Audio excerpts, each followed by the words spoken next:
12 ज्योतिर्लिंगों में सर्वोच्च केदारनाथ धाम की अनोखी कहानी है।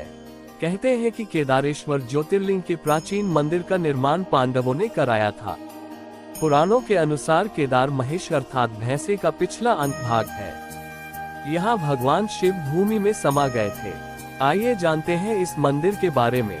स्कंद पुराण में भगवान शंकर माता पार्वती से कहते हैं, हे प्राणेश्वरी, यह क्षेत्र उतना ही प्राचीन है जितना कि मैं हूँ। मैंने इसी स्थान पर सृष्टि की रचना के लिए ब्रह्मा के रूप में परब्रह्मत्व को प्राप्त किया, तभी से यह स्थान मेरा चिर परिचित आवास है। ये केदारखंड मेरा चिर निवास होने के कारण भूस्वर्ग के समान है।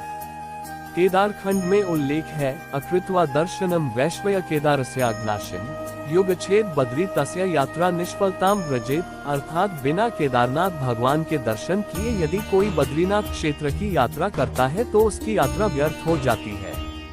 पुराण कथा के अनुसार हिमालय के केदार श्रृंग पर भगवान विष्णु के अवतार महातपस्वी नर और नारायण ऋषि तपस्या करते थे।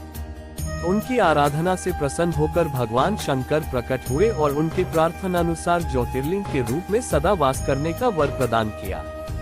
ये स्थल केदारनाथ पर्वतराज हिमालय के केदार नामक श्रृंग पर अवस्थित है।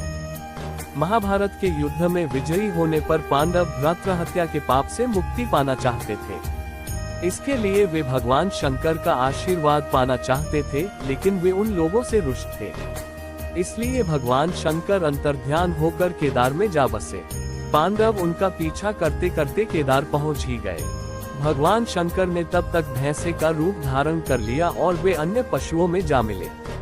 अतः भीम ने अपना विशाल रूप धारण कर 2 पहाड़ों पर पैर फैला दिया। अन्य सब गाय बैल और भैंसे तो निकल गए, पर शंकर जी रूपी भैंसे पैर के नीचे से जाने को तैयार नहीं हुए। भीम बलपूर्वक इस भैंस पर झपटे, लेकिन भैंस भूमि में अंतर्ध्यान होने लगा। तब भीम ने बैल की त्रिकोणात्मक पीठ का भाग पकड़ लिया। भगवान शंकर पांडवों की भक्ति दृढ़ संकल्प देखकर प्रसन्न हो गए। उन्होंने तत्काल दर्शन देकर पांडवों को पाप मुक्त कर दिया। उसी समय से भगवान शंकर भैंस की पीठ की आकृति पिंड के रूप में श्री केदारनाथ में पूजे जाते हैं। दीपावली महापर्व के दूसरे दिन पड़वा के दिन शीत ऋतु में मंदिर के द्वार बंद कर दिए जाते हैं। 6 माह तक दीपक जलता रहता है। पुरोहित ससम्मान पट बंद कर भगवान के विग्रह एवं दंडी को 6 माह तक पहाड़ के नीचे उखीमठ में ले जाते हैं। 6 माह बाद मई माह में केदारनाथ के कपाट खुलते हैं। 6 माह मंदिर और उसके आसपास कोई नहीं रहता है, लेकिन आश्चर्य है कि 6 माह तक दीपक निरंतर जलता रहता है। ऐसे ही और वीडियोस देखने के लिए हमारे चैनल को सब्सक्राइब करें और बेल आइकन दबाएं।